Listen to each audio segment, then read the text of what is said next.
গুৰিত আশীৰ্বাদ বেলেগ হিয়া উজাৰি আমি ৰঞ্জিত দাসক আশীৰ্বাদ দিম যে অকল মথনগুৰিয়ে নহয় অহাবাৰ খৰভোগতো বহু হাজাৰ ভোটত ৰঞ্জিত দাস ডাঙৰীয়া বিজয়ী হয় তেওঁতো য'ত যায় তাতে জিকিব আজি তেখেত পাটাচাৰকুচি ভৱানীপুৰ খৰভোগ য'তে যাব কিন্তু খৰভোগ সমষ্টিত তেওঁ যিখিনি কাম কৰিলে হিয়া এক আশীৰ্বাদ স্বৰূপ আৰু ৰাইজ আমি তাক মৰ্মে মৰ্মে উপলব্ধি কৰি আমি তেখেতক মৰম আজি হিয়া উজাৰি তেখেতক আমি মৰম আৰু আশীৰ্বাদ দিব লাগিব ইয়াতে মথনগুৰিত আমাৰ পৰিষদীয় নিৰ্বাচন ইয়াতো আমাক বহুত কাম কৰিবলগীয়া আছে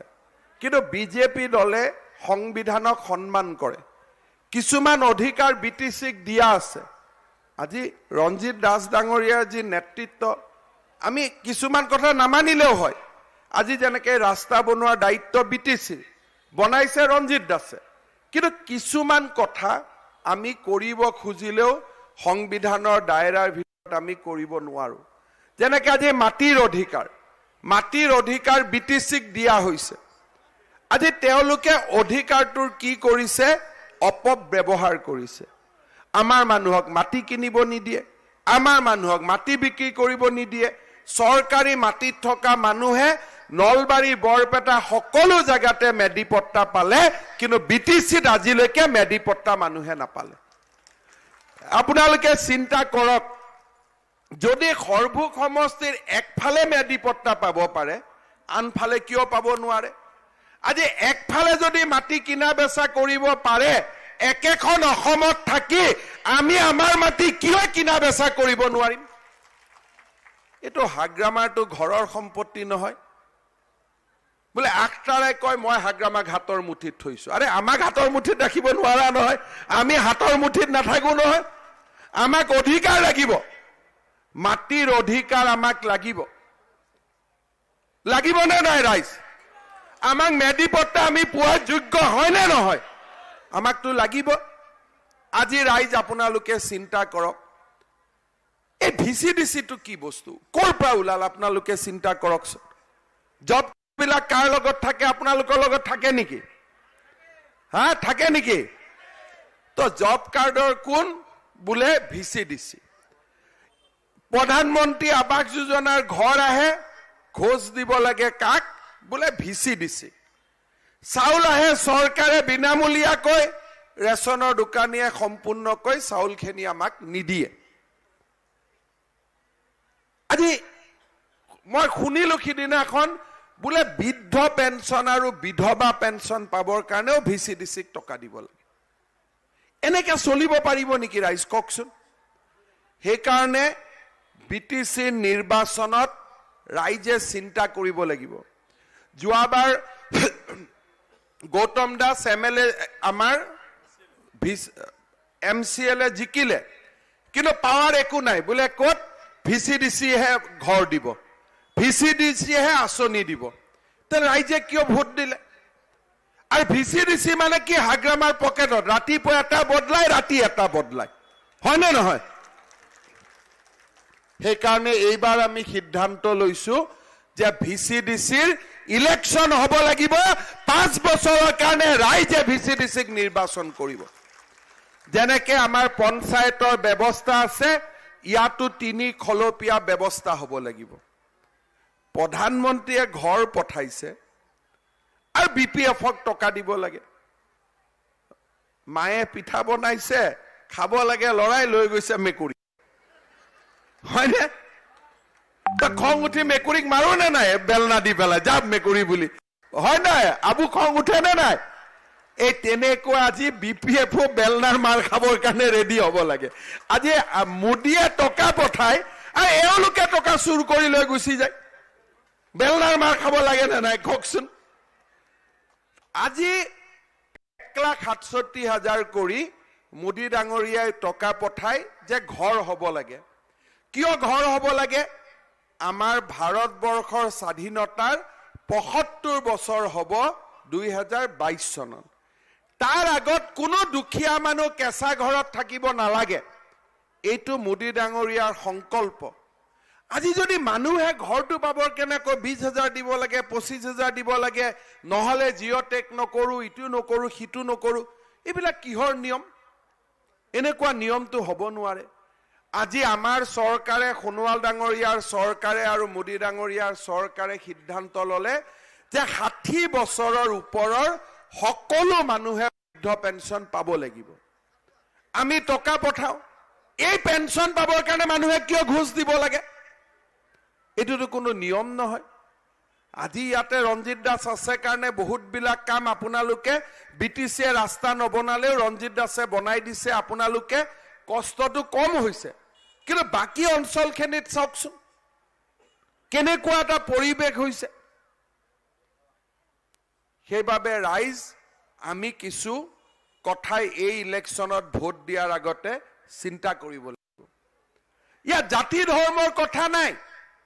এনেকুৱা নহয় যে হিন্দুৱে মাটি কিনিব পাৰিছে মুছলমানে পৰা নাই মুছলমানে পাৰিছে হিন্দুৱে পৰা নাই হিন্দুৱে পাৰিছে বঙালী মানুহে পৰা নাই বঙালী মানুহে পাৰিছে অসমীয়া মানুহে পৰা নাই সকলো জাতি ধৰ্মৰ মানুহ আজি বিপিএফৰ শাসনকালত আমি বঞ্চিত হৈছো সকলো মানুহ আজি দ্বিতীয় শ্ৰেণীৰ নাগৰিকৰ দৰে আমাৰ অৱস্থা হৈছে চৰকাৰী চাকৰি অফিস আছে খৰবুগত অফিস আছে মঠনগুৰিত নিযুক্তি হ'ব কোকৰাঝাৰৰ পৰা কি বোলে CSB central selection board R central selection বোৰ্ডৰ মালিক কোনো ভাইস চ্যান্সেলৰ প্ৰফেসৰ নহয় হাগ্ৰামাৰ ঘৰৰ মানুহে সেন্ট্রাল সিলেকশন বোর্ড আরে এটো কেনেকে শাসন চলিব আপোনালোকে মোক কওকচোন তেনেকে শাসন চলিব নেকি আজি যোৱা 5 বছৰত আমি বিটিসি লৈকে 10,000 কোটি টকা পঠাইছো যোৱা বছৰ আমি এসওপিডি খিতানত 677 কোটি টকা স্টেট ফাইনেন্স কমিশনৰ পৰা 139 কোটি টকা স্পেশাল পেকেজত 300 কোটি টকা আৰু ভাৰত চৰকাৰৰ পৰা 2020 কোটি টকা যোৱা বছৰটো টকল ইমানখিনি টকাৰে আজি বিটিসিত কোনটো ৰাস্তা হাগ্ৰামা মহিলাৰীয়ে বনালে আপুনি মোক দেখুৱাই দিও কোনখন স্কুলত তেওঁ 2 টকা দিলে কোনটো নামঘৰত তেওঁ 2 টকা দিলে কোনটো মন্দিৰত তেওঁ টকা দিলে আজি হাজাৰ হাজাৰ কোটি টকা কিমান কাম হ'ব আপোনালোকে চিন্তা কৰকচোন 40টা পৰিষদীয় সমষ্টি যদি 2000 কোটি টকা 40 দি আমি হৰণ কৰো অকল মাত্ৰ মঠনগুৰিতে প্ৰত্যেক বছৰে 50 কোটি টকাৰ কাম হ'ব আজি আমি কোকৰাঝাৰত আমাৰ মেনিফেস্টো আমি ঘোষণা কৰিছো আমি কৈছো যে প্ৰত্যেকটো পৰিষদীয় সমষ্টিত 100 কিলোমিটাৰ কৈ ৰাস্তা ভাৰতীয় জনতা পাৰ্টিয়ে এবছৰৰ ভিতৰত পকীকৰণ কৰিব তাৰমানে মঠনগুৰিত কোনো সুবুৰিও বাকি নাথাকিব 100 কিলোমিটাৰ একোখনকৈ 30খন বিছনাযুক্ত আমি হস্পিটাল বনাব ঠিক কৰিছো প্ৰতিটো পৰিষদীয় সমষ্টিত 10 কোটি টকা খৰচ কৰি এখন ষ্টেডিয়াম বনাব ঠিক কৰিছো বিটিসি অঞ্চলত ভেঞ্চাৰ স্কুল প্ৰাদেশিকৰণৰ নিয়ম আমি শিথিল কৰাৰ বাবে সিদ্ধান্ত লৈছো আজি আমি এই বিটিসি অঞ্চলত সকলো জাতি সম্প্ৰদায়ৰ লোকে যাতে মাটিৰ অধিকাৰ পায় তাৰ বাবে আজি আমি ৰাইজক প্ৰতিশ্ৰুতি দিছো আৰু বিটিসিত যোৱাৰ ক্ষেত্ৰত বিটিসিৰ কামকাজৰ ক্ষেত্ৰত অসমীয়া বড়ো সকলো ভাষাই যাতে সমানে গুৰুত্ব পায় তাৰ বাবেও আজি আমি স্পষ্টভাৱে নিৰ্বাচনী প্ৰতিশ্ৰুতিত উল্লেখ কৰিছো মই বিশ্বাস কৰো বিজেপি যদি বিটিসিৰ চৰকাৰ যদি বিজেপিৰ হয় বিটিসিৰ জীৱনলৈ অদ্ভুত পৰিৱৰ্তন আহিব উন্নয়ন আহিব বিকাশ আহিব সকলো মহিলা আত্মসহায়ক গোটে 25,000 50,000 টকাকৈ কনকলতা মহিলা সবলীকৰণ পাব নিবনুৱা ডেকা লৰা ছোৱালীয়ে কাৰো ভৰিত নপৰাকৈ মেধাৰ ভিত্তিত চাকৰি পাব নিজৰ ছোৱালীৰ বিয়াৰ সময়ত মাটি এডুকৰা যদি বিক্ৰী কৰিব লাগে খেতি কৰিবৰ কাৰণে মাটি এডুকুৰা যদি কিনিব লাগে আমি কিনা আৰু বিক্ৰী দুইটাই অধিকাৰ পাম তাতকৈ আমি এটা ডাঙৰ অধিকাৰ দিছো এইবাৰ ধৰি ললো এই সৰভোগ সমষ্টি মথনগুৰিৰ কিছুমান গাঁও আৰু বিটিচিত থাকিব নোখোজে আমি সিদ্ধান্ত লৈছো যে যি গাঁও বিটিচিত থাকিব নোখোজে তেওঁলোকক জোৰ কৰি বিটিচিত ৰাখিব পৰা নাযাব যি গাঁও বিটিচিৰ পৰা ওলাব খোজে ওলাব পাৰিব যি গাঁও বিটিচিত সোমাব খোজে সোমাব পাৰিব আপোনালোকৰ মনত বহুত কষ্ট আছে যে আমি বিটিচিত কিয় যাওঁ কোকৰাঝাৰত যাব লাগে অসুবিধা হয় গাঁওখন থাকিব নালাগে বিটিচিত আবেদন কৰক আপোনালোকে ওলাই যাব পাৰিব আৰু বোলে নহয় মই বিটিচিত থাকিব খোজো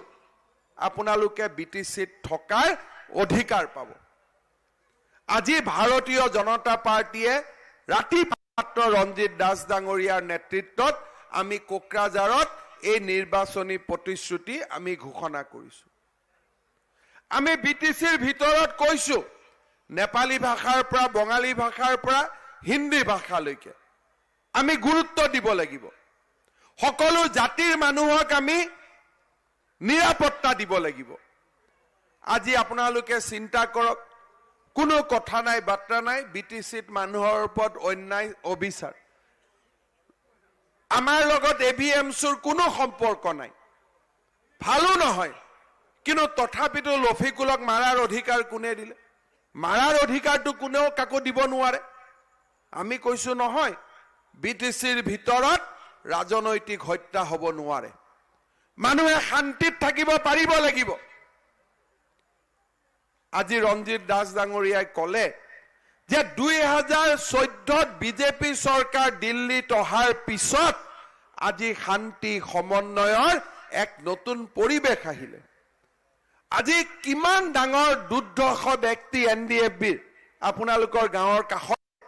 আজি তেওঁলোকেও মূল খুঁটিলৈকে ঘূৰি আহিবলগীয়া হ'ল শান্তিৰ পৰিবেশ আজি বিটিচিত বিজেপি চৰকাৰে আজি নিৰ্মাণ কৰিলে ৰাইজ এই নিৰ্বাচন গৌতম দাসৰ নিৰ্বাচন নহয় এই নিৰ্বাচন ৰঞ্জিত দাসৰ নিৰ্বাচন নহয় এই নিৰ্বাচন আমাৰ অধিকাৰৰ নিৰ্বাচন আমি কিমান ভিচিডিসি তলত থাকিম আমি কিমান দ্বিতীয় শ্ৰেণীৰ নাগৰিক হৈ থাকিম আজি আপোনালোকে চিন্তা কৰক মই অসমৰ মন্ত্ৰী ৰাইজে পাতি দিয়া মন্ত্ৰী হাগ্ৰামা মহিলাৰীয়ে কয় হিমন্ত বিশ্ব শৰ্মাক বিটিচিত সোমাব নিদু চকচোন কিমান সাহসৰো এটা সীমা থাকিব লাগিব টকা আমি দিম আৰু আমি ইয়াত সোমাব নোৱাৰো তাৰমানে তেওঁ ভাবে যে এখন তেওঁ দেউতাক মাক পৈতৃক সম্পত্তি হিচাপে বিটিচিখন আহিছে হেতুটো হ'ব নোৱাৰে মই হাগ্ৰামা মহিলাৰীক কৈছো বিটিচিৰ ইলেকশ্যনৰ ৰিজাল্ট দিয়ক তোমাৰ ঘৰৰ সন্মুখতে বহি পিকনিক খাম কিনো কৰিবা চাওঁ আমি কিনো কৰিবা চাই লম এখন কি অসম নহয় এখন কি মোৰ জননী জন্মভূমি নহয় কোন হাগ্ৰামা মহিলাৰী ভাবে ভয় খুৱাব আৰে আমাক ভয় খুৱাব নোৱাৰে দেই আমাক ভয় খোৱা নিয়ম নাই ইয়াতে কি ধৰণে কথা কয় বোলে বিটিচিত মই সোমাব নিদিও আৰে বিটিচিৰ বাসিন্দাসকল বিটিচিৰ এই মাটি বিটিচিৰ এই পানী বিটিচিৰ এই বায়ু এই কি হাগ্ৰামা মহিলাৰে কিনি পাইছে নেকি এখন কি পৈতৃক সম্পত্তি নেকি এই অন্যায় অবিচাৰৰ বিৰুদ্ধে আমি মাত দিব লাগিব আজি মথনগুৰিৰ ৰাইজে দ্বিতীয় শ্ৰেণীৰ নাগৰিক নহয় বিটিচিত প্ৰথম শ্ৰেণীৰ নাগৰিক হিচাপে জীয়াই থাকিম তেনে এক সংকল্প আমি ল'ব লাগিব আজি গোটেই পৰিবেশ বিনষ্ট কৰি পেলাইছে সিদিনাখন মই শুনি আছো বৰপেটা ৰোডত বিপিএফৰ অফিচ তাতেই হুলস্থুল মাৰপিট ইফাল ইফাল কত কি কথা ইয়াত ওলাই আছে আপোনালোকে শুনিছে নাই নাজানো মোক ফোন কৰি কৰি কৈ আছে সৰভোগ সমষ্টিৰ এটা ঐতিহ্য আছে মথনগুৰি ঐতিহ্য আছে স্বাধীনতা সংগ্ৰামৰ দিনৰ পৰাই আৰু আজাদ হিন্দ ফৌজৰ দৰে আৰু নৰনাৰায়ণ চিলাৰায় দিনৰ পৰা সৰভোগ সমষ্টিৰ এক ঐতিহ্য আছে ইয়াৰ মাটিত বীৰৰ জন্ম হয় ইয়াৰ মাটিত মেধাৱী সম্পন্ন ল'ৰা ছোৱালীৰ জন্ম হয়, ইয়াৰ মাটিত কৃষকৰ জন্ম হয়, ইয়াৰ এই মাটিত একোজন অসমৰ সুযোগ্য সন্তানৰ জন্ম হয়। এই মাটিত যিগৰাকী ব্যক্তিয়ে প্ৰতিনিধিত্ব কৰিব সেইগৰাকী ব্যক্তিৰ বিষয়ে আমি সকলো জানিব লাগিব, বুজিব লাগিব, আমাৰ সন্মানৰ অনুৰূপ হ'ব লাগিব। আমি ভোট দিয়াৰ আগতে চিন্তা কৰিব লাগিব যে এইগৰাকী ব্যক্তিক ভোট দিয়াৰ পিছত মথনগুৰি সৰভোগৰ সন্মান বাঢ়িব নে সন্মান কমিব। ৰাইজৰ চকুত আমাৰ কি প্ৰতিশ্ৰুতি আহিব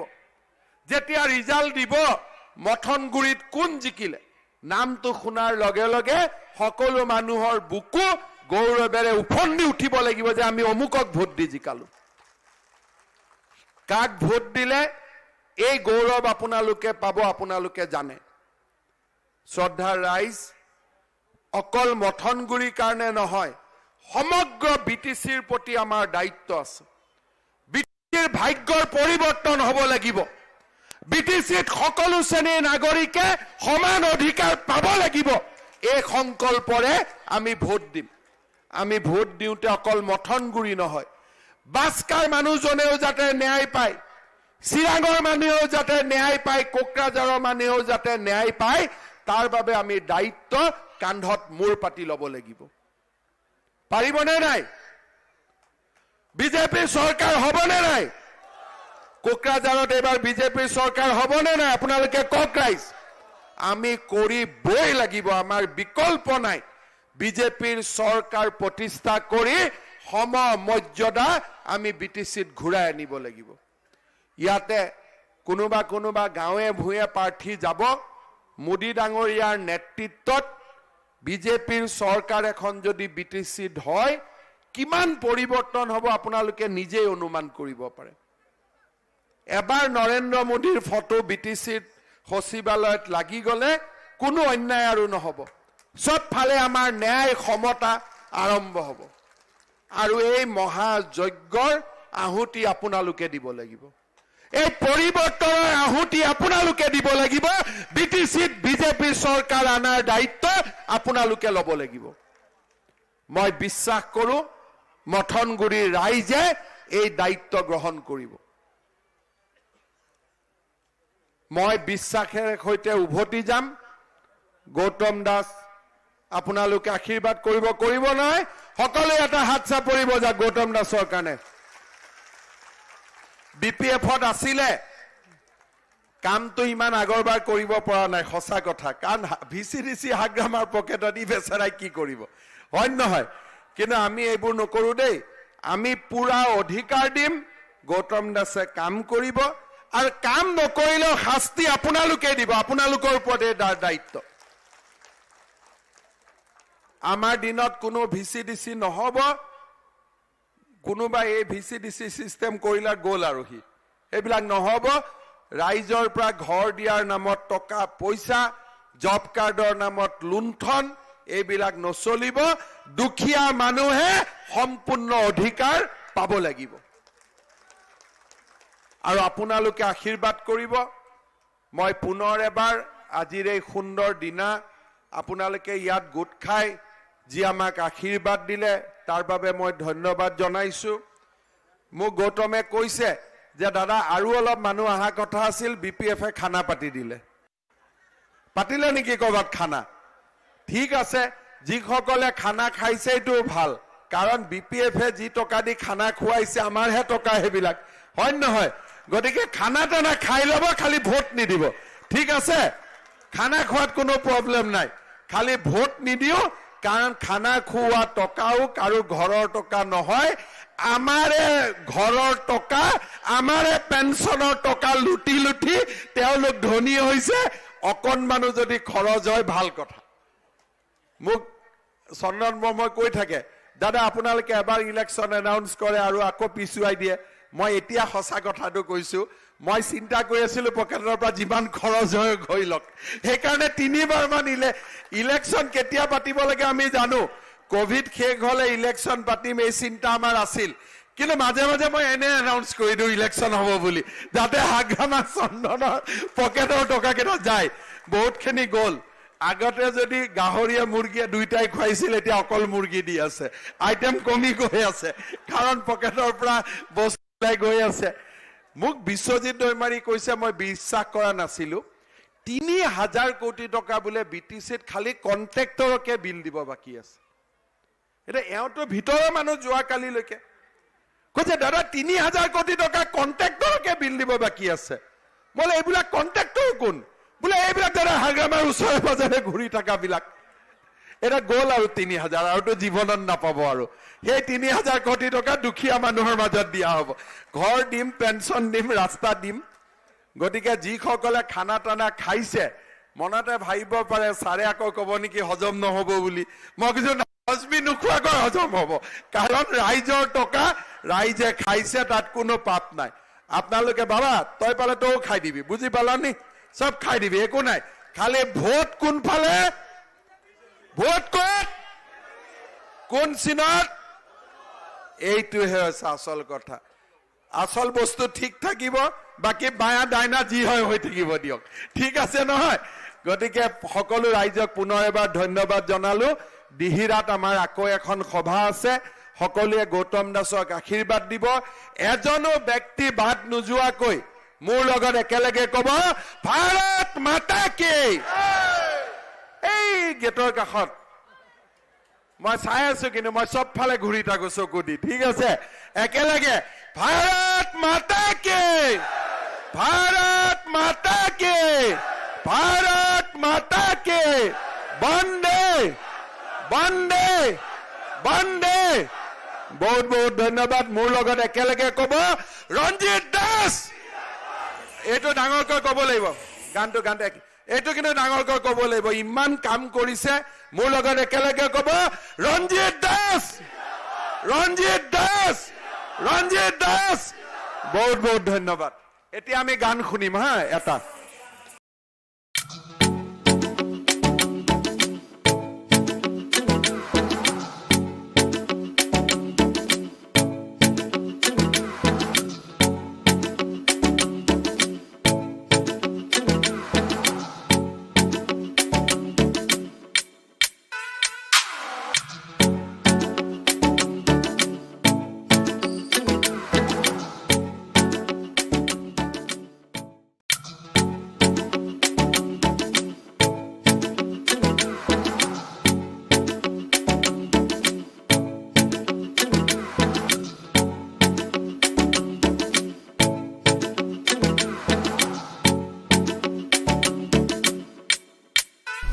Choro lo Carbino Life kelang ber arada tuma pasami nilisami Julie Bepi lapen ali tum Johnsi lapuson thak kenang so lapen kichumi sana berta lang ji pulo tangte nang liar elong kedo Carbino Life channel alo subscribe tha